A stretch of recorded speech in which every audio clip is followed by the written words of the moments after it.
Welcome back to the Clutch Takes podcast. A lot has happened in the NHL and NBA as things are really starting to heat up. As you can see in the picture, the timestamps will be in the description. So if you want to skip to a part that you like, or you just want to skip over parts you don't care about, then the description is there and you can skip to your favorite part. So the first thing we're going to get into is pretenders and contenders in the NHL. And what we mean by that is pretenders are teams that are off to a good start that you shouldn't believe in, and contenders are teams off to a bad start who you should believe in and shouldn't lose faith in. This is only the beginning of the season, so you shouldn't overreact to things. So the first team we have for pretenders is the Anaheim Ducks, as they are currently 2-0, and they've played some mediocre teams, and they're getting some good goaltending from John Gibson, and I don't know. I don't believe in them as a team. Evan, what is your opinion? Well, it's just that they have like a decent defense. Like they lost Vatanen, Montour, and all these good defensemen through trades and all that.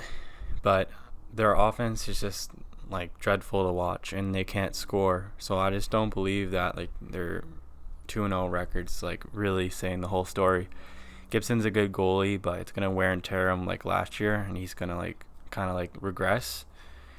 So yeah, They're a rebuilding team. Yeah, they're a rebuilding team. They're young.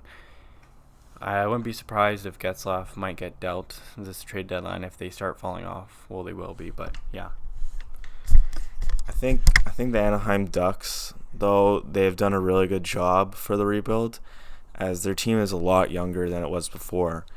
Kessler being out by default by injury and getting rid of Corey Perry, as well as a lot of other older players. Anaheim is set for the future. They got a lot of good young players. Sam Steele should be interesting. Troy Terry. Their defense is young and locked up. John Gibson, in my opinion, is one of the better goalies in the whole NHL, and he has a lot of room to improve and reach even higher to solidify himself near the top of the goalies. And once this team is officially good, you'll see John Gibson, as he's more under the radar now because Anaheim is a small market team in a sense. Even though they're in California, they're overshadowed by the other teams. And moving on to another team we don't believe in is the Detroit Red Wings. And some people have bought into them with their core being interesting, with Anthony Siu, Mantha just getting his 4 goals. We'll talk about that and what that means later. And they have a lot of interesting prospects. I don't even think Zadina is on the team yet, or no? No, I don't think so. So the Detroit Red Wings have a lot to look forward to, but this team in their division in the Atlantic, where you have teams like the Leafs, Tampa, Florida, Montreal, Boston. There's so many experienced teams. I just don't see it. I don't think they're going to be as bad as Ottawa, of course. But this is still a rebuild for the Detroit Red Wings. Yeah, I mean, their defense is still not as good. Like I don't know what it is with Detroit. Like they're not getting rid of the players that need to get rid of. Like Howard is like old, he's like 35, and he's still a reliable goalie. Like you can get so much back from a trade, and I don't know why they wouldn't trade him. Like they're in rebuilding. Why would they need to go to goalie? They have Howard and Green also in the back end, who's old, and they can get some value with him too. Dan said, Larkin and Mantha is a good core to build around, and I don't know. It happened last year with a bunch of teams just randomly went hot in the beginning that weren't supposed to, and they fell off. Detroit's another team that I don't believe in. They'll be in the bottom of the league soon, so yeah. Tyler Bertuzzi is another player that's off to a really hot start. He has like 5 points in 2 games. He's an interesting forward that could possibly break out.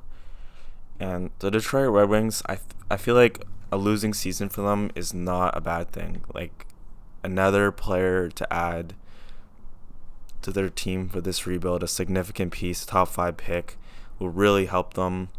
And they definitely have a good future if they can develop a goalie and they sell off more pieces for picks, with this draft being deep, like, it could be good for Detroit. Yeah, and if they somehow won the draft and got Lafreniere, like, that would be amazing, seeing that and Larkin in the first line. That'd be a really, really fast team with Anthony Ciu, Larkin, Lafreniere, and Mantha. That'd be a really good core to build around. And I just still think, like, going back to my point with Howard and Green, like, I think they just need to trade those guys away, like, and they get more back. Like, Detroit could be, like, going from, like, a really bad situation to a good situation, because a year or two ago they were having really bad cap issues and they weren't even good. Like, they were, like, to the cap, and, like, they were not good.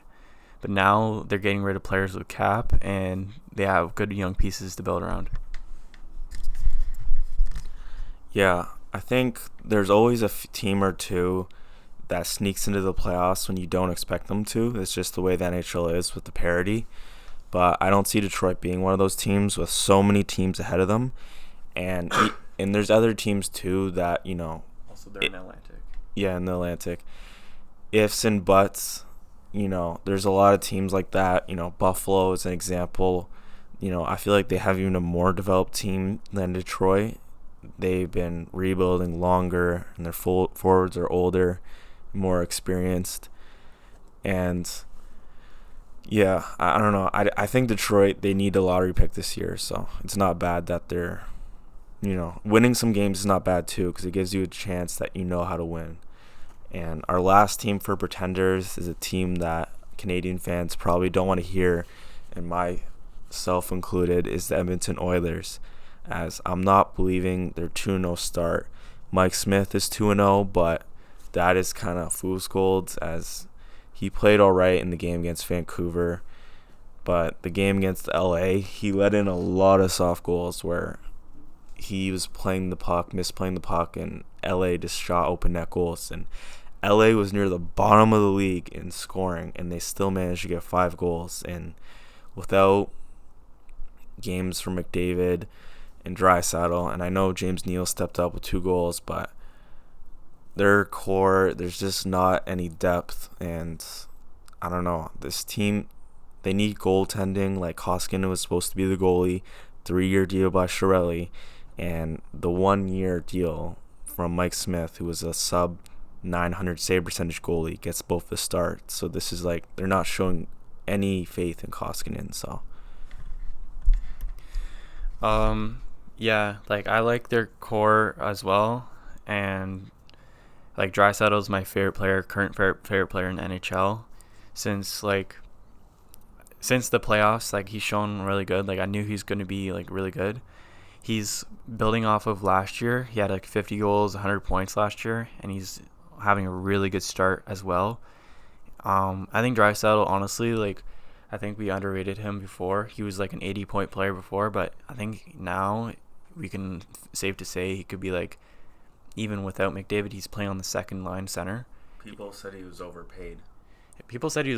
Like $8 million for a 100-point, 50-goal scorer. Like, with all the contracts that have been given out now. That's honestly a steal of it. Like, Chiarelli, for all the things he done stupid, that's like probably the only good thing he's ever done.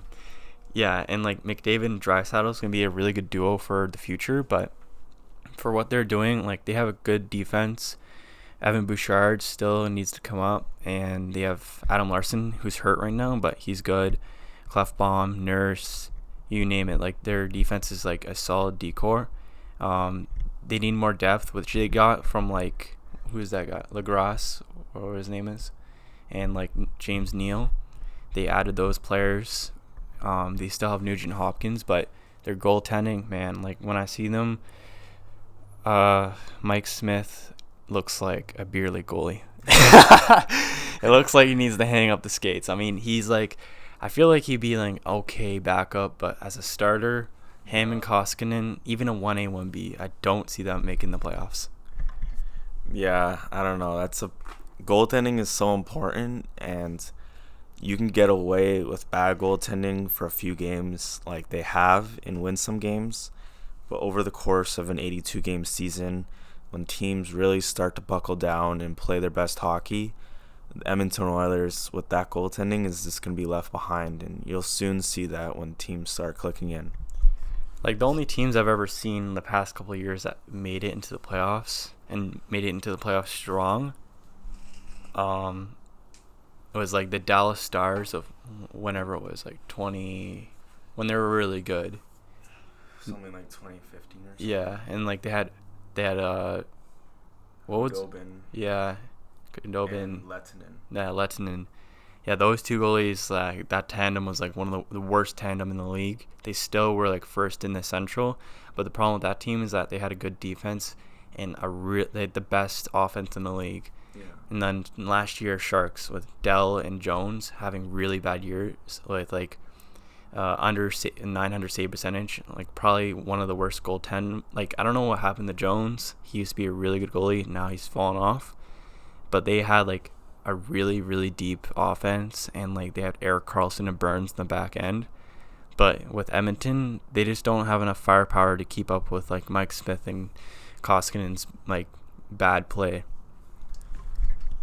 Yeah, for them to get away with it with their mediocre to pretty bad goaltending, they would have to have at least some dominating trait. Like either they're insane offensively, insane defensively, or have really good speed, which they're not really a fast team besides McDavid. And yeah, they're pretty average across the board if you don't look at goaltending. And if you take away McDavid and Draisaitl, the team's like no depth, like not really any proven top six forwards. James Neal, when he was forced to play in a third line role because of Lindholm's emergence, James Neal did not play well at all. He had his worst season of his career because he was not playing with high impact players. James Neal, when he was doing good, he was playing with players like Crosby, and now he's playing with McDavid. So he's just a benefactor. He can play with good players, but he can't create on his own. So yeah, like even McDavid said in an interview, he said like James Neal is like he's good for like 20 goals every year. So they had like limited players who even got like 10 goals. Like really they relied on Ratty to break out, and like Puljujärvi hasn't even got traded yet, right? no. Yeah, Puljujärvi's not even traded yet. I think they need to build through the draft. Like, they need to get a lot of draft picks for this draft, 'cause like Dan said, the draft's really deep and really good this year. And honestly, they just need to free up cap and just like save up for the free agency and build through the draft, because I don't see, like, besides Nuge, Neal, and like maybe like McDavid and Draisaitl, like their forward depth is not that good. Like, I don't see anyone breaking out, and Puljujärvi doesn't want to play there anymore. So they need to make some trades to make some cap room and build through the draft this year, and just like wait it out for next year, honestly. Yeah. Last thing on the Oilers, I feel like the trade was still good to get rid of Lucic for Neal, because you get a player that can play better with McDavid than Lucic did, and he's more of a goal scorer. But moving on to teams that are off to slow starts that you shouldn't like panic about. The first one being the Winnipeg Jets, as everyone is scrambling because their defense is in shambles and Bufflin's heading to the beaches. But Winnipeg, their team offensively is still really solid, and Hellebuck is still a good goalie, and Laurent Brossoit is a good goalie. He's been playing really good. He's got back-to-back starts. And yeah, the Winnipeg Jets, like if you look at their forward group, they have Ehlers, Scheifele, Wheeler, Laine, and Connor, and Little. I think he's hurt right now, but Is playing second line center. yeah, and Jack Roslovic. They have a bunch of good players. So, and I feel like with their leadership group of Scheifele and Wheeler, I feel like they won't let this team fall out of the race, and they'll be battling for a playoff spot. It won't be as easy to make it as years prior, but I can still count on them as a wildcard team, in my opinion. As for the Devils, a lot of people were pegging the Devils.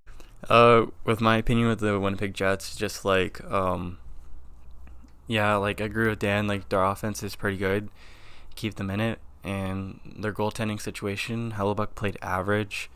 Brassard played pretty decent as a backup.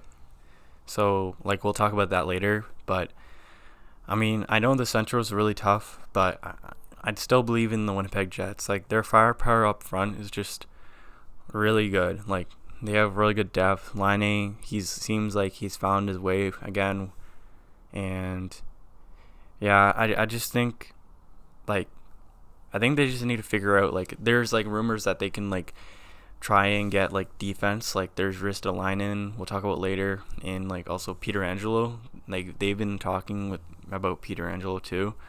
So I think they're going to do something in the trade deadline or even earlier for defensemen. So yeah, I'd still believe in the Winnipeg Jets.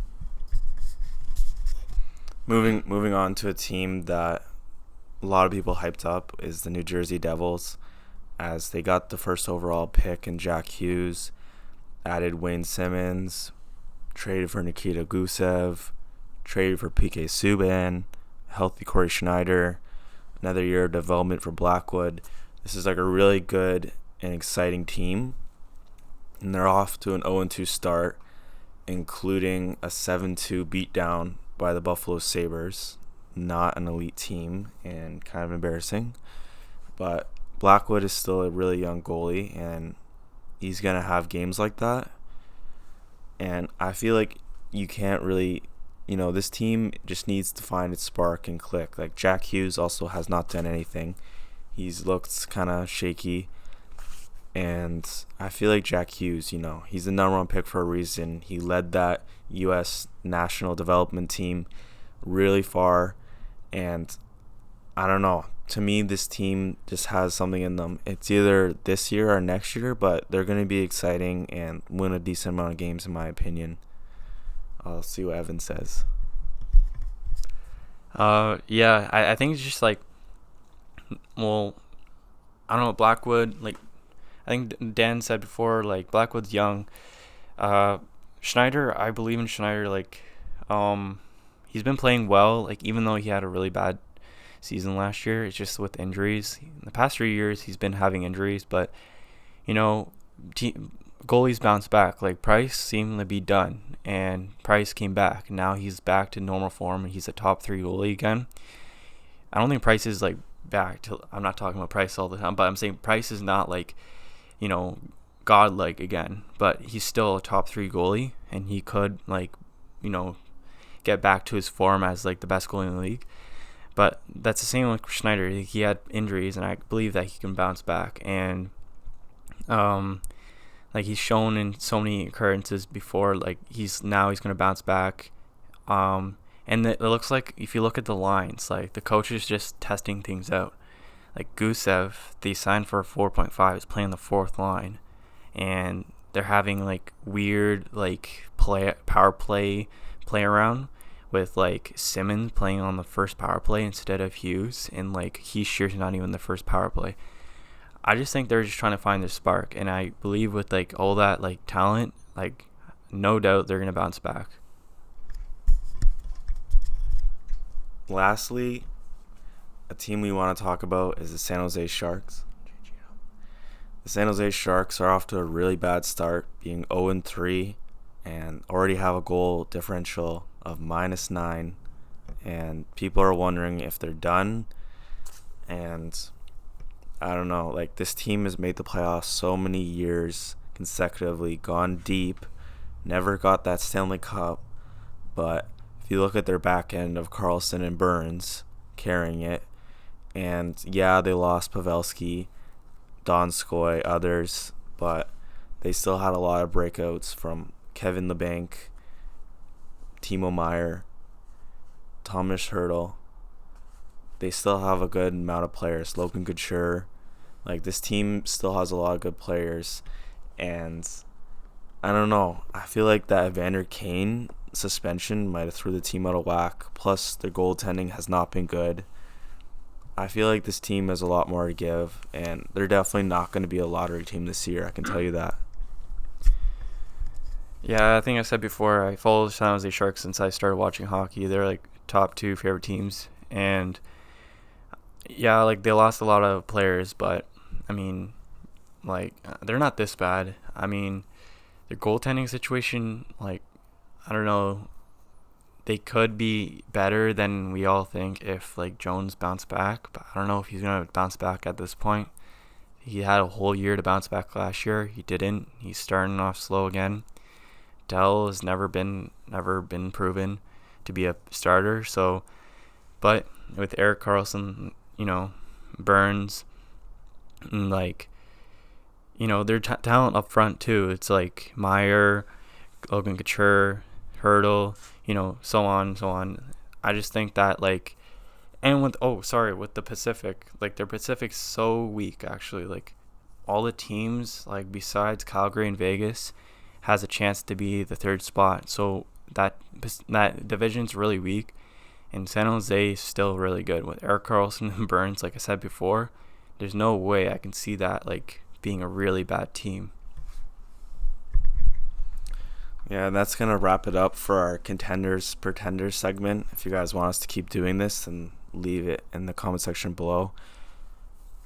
And I have one last thing. I know that we didn't have this in plan, but like I said in my bold predictions, Dallas is 0-3. And yeah, I'm stealing the show right now. So like I said, this is a team that you should believe that is this bad, like I do.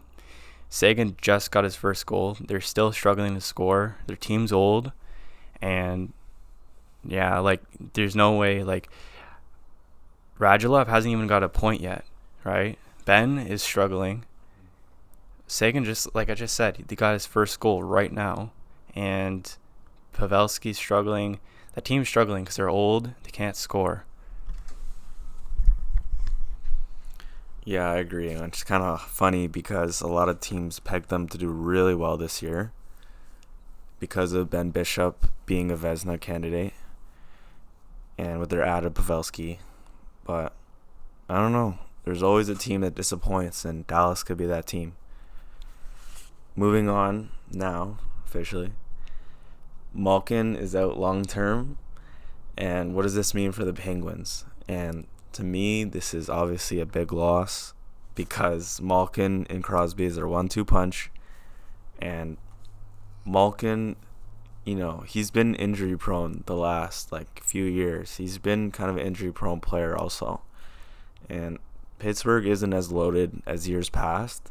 So this is going to be a really difficult task for the Pittsburgh Penguins to overcome, as they're already going to be probably fighting for a playoff spot, and this only hurts their chances. Yeah, I mean, this definitely hurts their chances. Like Malkin, like they already traded Kessel away, so Malkin out for a long time could look really bad.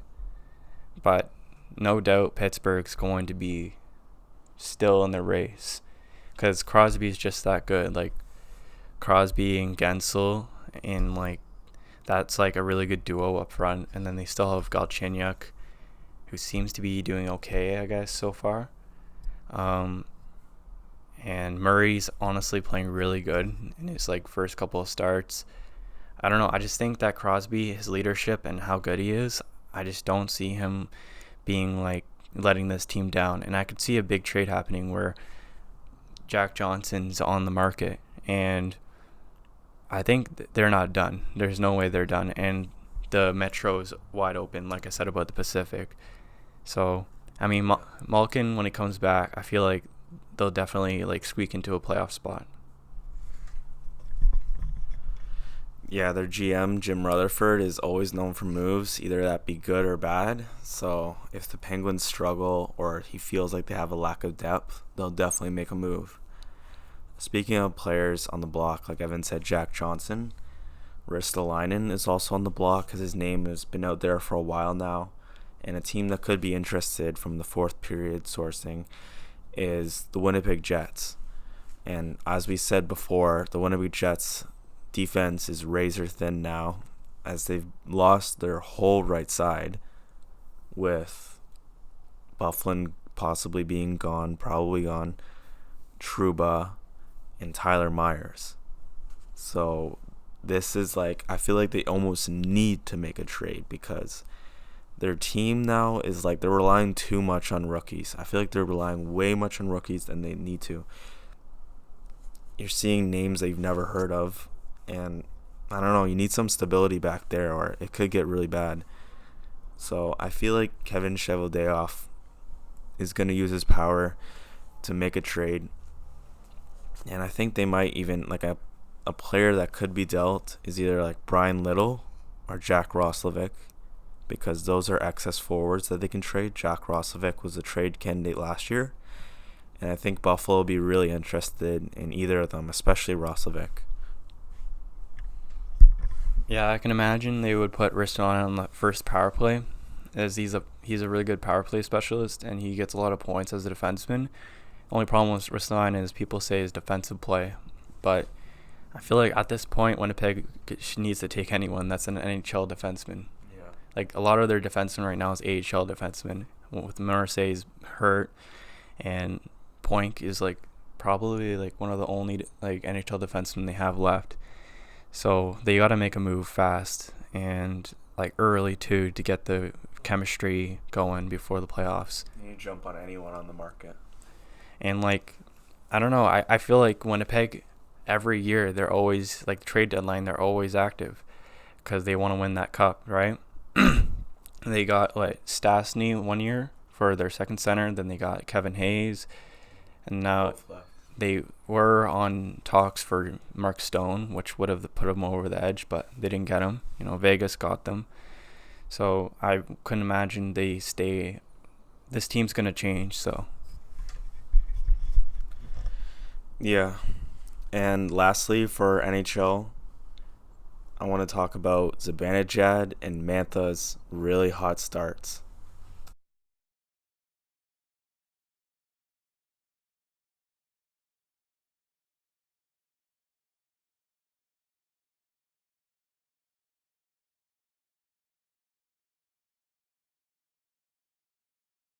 Zibanejad has had 2 back-to-back 4-point nights, being insane, coming out of nowhere on the line with like Buchnevich and Panarin.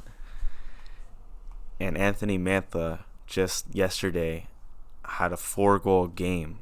Like Austin Matthews, who? Like Anthony Mantha, he's in an expiring contract year too, so he's playing for his money. So Anthony Mantha, if like people have said the potential, but this could be a breakout season with like 40 plus goals. So Evan, do you believe in these hot starts? How good do you think these players are? Zibanejad last year was good. He had like 80 points. And now he's playing with Panarin, right? So there's like Panarin and Kako added. Rangers could be a good offensive team. It just all depends on how Lundqvist or Georgiev plays.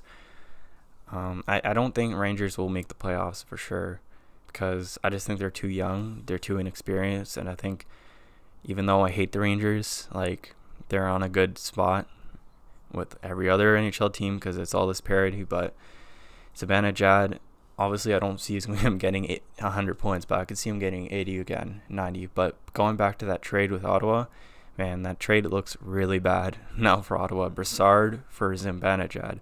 Brassard and a second. Like, Brassard wasn't even like amazing back then. He was like a second, third line center. He's like a third, fourth line center now. And Zibanejad's one of the best centers in the league now. And like, that looks really bad. It wasn't even for cap either. It was for going for like the cup. Like, that was like really bad trade. That can like be almost as bad as Hull for Adam Larson. Like, I don't understand that trade, because Zibanejad had a lot of potential in Ottawa. He even played decent in Ottawa too. Wasn't even like playing bad. No, he's like a 50-point player. Yeah, like, well, Ottawa screwed up. Now they have the consequences. So, and Mantha, I mean, he's had struggles in the past. He's always had potential to be a goal-scoring center, and now he has 4 goals. I mean, like, we can't quick to decide if he's good or not, but I mean, it's a good start for Mantha, and he had the potential to be a really good center. So, yeah. Yeah, he's a winger, by the way. Wait, what? I thought he was a center. I thought he was a center before. No, he's a winger. Evan will pull that up, try to fact check me. But moving on to the NBA, Lowry, just coming off an NBA championship, has signed an extension with the Toronto Raptors for 1 year, $31 million. Now, this is definitely an overpayment, but I feel like Masai is just doing this for Kyle Lowry. As he said, he means legacy. And I don't know, like the Raptors have so much cap space coming off the books, over $100 million coming off the books after this season. So, and there's not really many big name free agents anyway. So Lowry was probably going to get overpaid regardless with the lack of free agents. So the Raptors with this move obviously indicate that they want to win. Bring in Lowry, their leader. They're not just Van Vliet is their backup point guard. There's rumors he could start at the 2 guard, but obviously, you know, he could play alongside Lowry, but they don't want him to just yet. Evan, what do you think about this signing, and what do you think about their direction? I guess I was wrong. Mantha is not a center. I swear he was a center, but whatever. Lowry with the 1 year, it pretty much says like it's kind of like a retirement, like last contract. Thank you. And yeah, it ends in 2021, and it's kind of like Masai seems like he's like making a plan finally, and yeah, it looks like he's like looking for free agents in the next 2 years. And Be honest, the 2021 Raptors. Yeah, I don't know. I don't think that'll happen, but I mean, he obviously sees someone that he's interested in the free agency, so. I mean, he's not this year though. No, I mean in next summer. So I mean, Raptors have a good team to build around. They just need a superstar. So if they can find a superstar that will stay, not like Kawhi, then Raptors could honestly be good for the next couple of years too, because they've been good for the past 6-7 years. And they could be good even longer. So, I mean, yeah, that's all I can say. Yeah, honestly, with the depth that Masai has brought in for people that could potentially break out, Matt Thomas being a really elite shooter, the best shooter outside the NBA, 99% from 3 on open shots. Matt Thomas is a really interesting player. They signed him to a 3-year deal for NBA, and he's not played in the NBA, so that's really impressive. And bringing in other players like undrafted Terrence Davis. You know, they brought back Patrick McCaw. Nick Nurse just said he wants to give Patrick McCaw a bigger look, like a bigger role in the team. So that's interesting. Van Vliet is progressing. Siakam, everyone expects to take the next leap. Stanley Johnson is really interesting. There's a lot of players on this team that could break out. And they've kept their draft picks too, so they're either like loading up for trade or they want to keep building talent so that when free agency comes or when an opportunity comes to make a trade, that they'll be ready. Yeah, I agree. I just think that, yeah, it was just kind of like, it's not like I see some people in the comment section on some posts about it saying like, oh, Lowry's shit and like he doesn't deserve $31 million, but it's like, they have the cap space to do it, and it's kind of like I said, it's like a thank you thing for winning a championship. He's been in like one of the most loyal Raptors in franchise history, and obviously this means Lowry's not being traded. He's not being dealt for younger pieces. So Gasol and Ibaka hasn't been signed an extension yet, so they could be dealt, but I'm not sure. So yeah, that's pretty much what it is. Like, people shouldn't take it as like, oh, Lowry's worth $31 million. It's what he's done in the past, and it's like kind of like he's gonna retire as a Raptor, it seems like. Just to tease Raptors fans a little bit, the reason why Giannis is brought up and as an actual possibility for the Raptors is because Masai has a program called Giants of Africa and he's always been a supporter of it, supporting African players that play in the NBA. And a lot of people say, if you look back at free agents that have left the Toronto Raptors, they're all American-born players. Tracy McGrady, Chris Bosh, Kawhi Leonard, Vince Carter. All these players are American-born and wanted to leave and go home.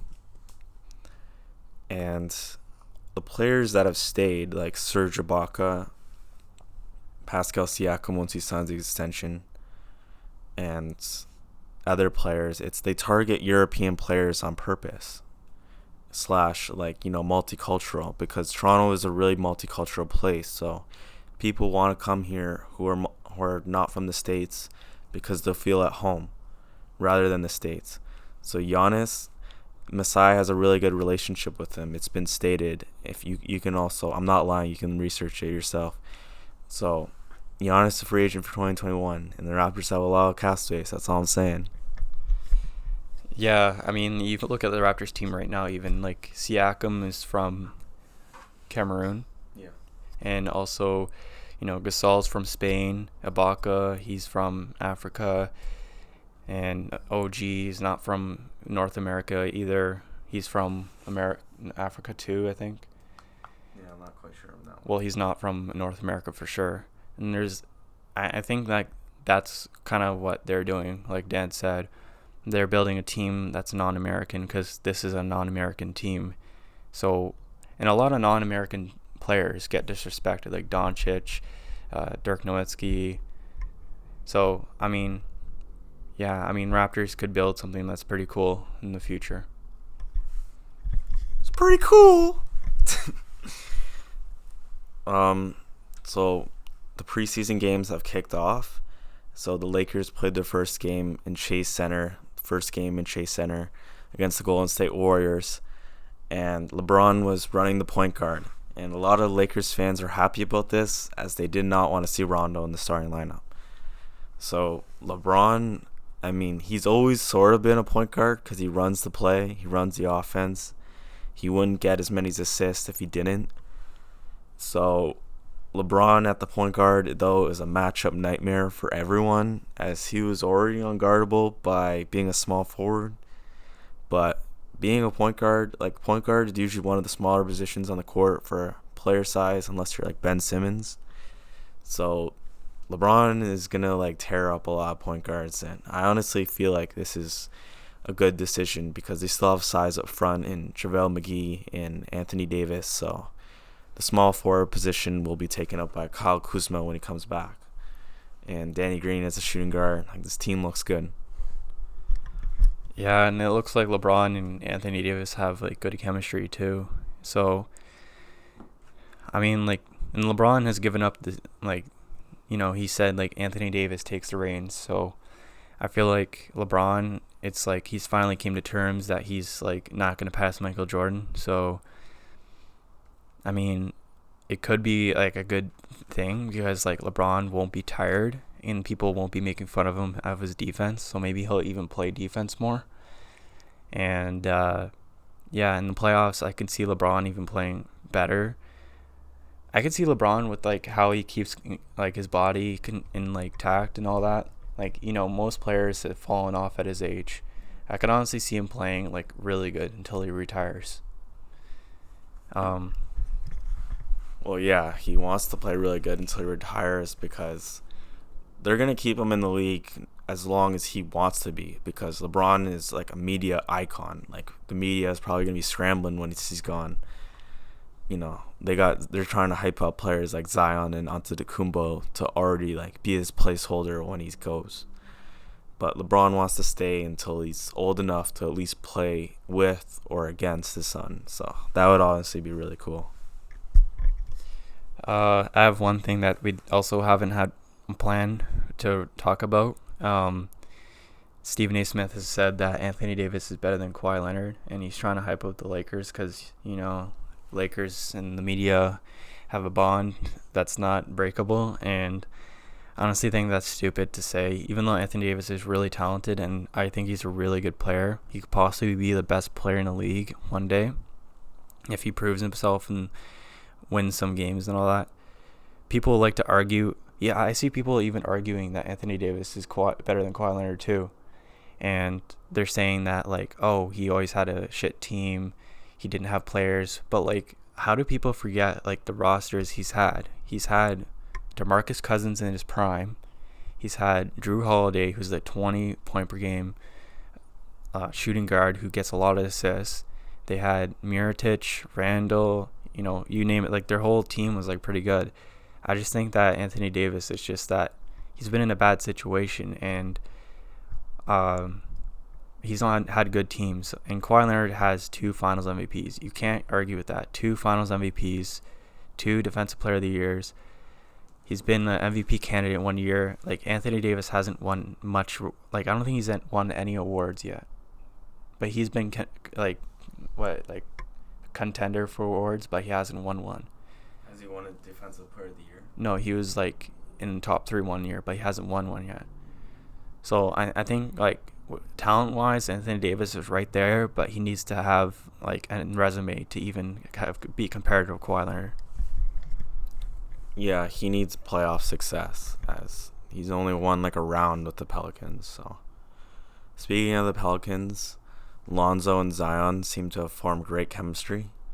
Lonzo seemed to be forgotten by teams and players across the league. But Lonzo, I feel like will prove a lot of people wrong this year. And Zion is honestly a perfect running mate for him, as we've seen it in practices of him throwing lobs to Zion, and they just can play that fast, high-tempo game. And the Pelicans are going to be a lot of fun to watch. I don't know if they'll make it in the tough West, but they're going to be a fast and exciting team. And first game's against the Raptors, so got to tune in for that. Yeah, and I think Lonzo, honestly, like, he can be really, like, I think he can actually be a really good fit with the Pelicans, as they're going to use him better than the Lakers did. I think that Lonzo and Zion's chemistry seems pretty good. Like, it's shown in the videos and the interviews. They're kind of friends already. I had I didn't have high hopes with Zion, but I think Zion honestly could be better than I think. I don't think he's going to be the best player in the league or anything like that, but I think he can be a really good player if he doesn't get injured. Same with Lonzo. But yeah, I think like the NBA future looks really exciting, with like the Pelicans looking really good, the Nuggets looking good, and like the Mavericks with the young core, Porzingis and Doncic looks pretty good too. So yeah, that's pretty exciting. Yeah, anyway, that's going to wrap it up. It was a pretty long one this time, but we needed to come back with a bang, as we've been off for a while. And like I said, the timestamps are in the description. If you made it this far, you're the best. You're a loyal fan. And we'll see you guys next time.